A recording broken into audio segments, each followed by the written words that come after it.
Hello guys, good morning pala guys. Batiin ko ngayon lahat na Merry Christmas sa inyong lahat. Ngayon at Merry Christmas sa inyong lahat. Dahil guys, hindi ko man maisa-isa kayong babatiin Merry Christmas.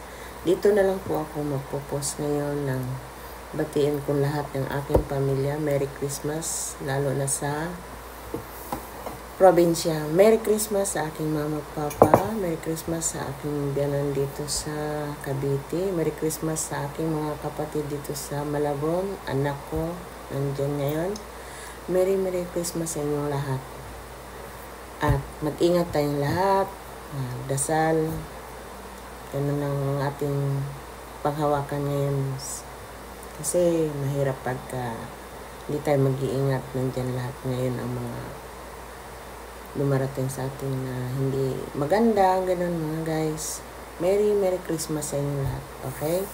Bye! God bless you sa inyo lahat.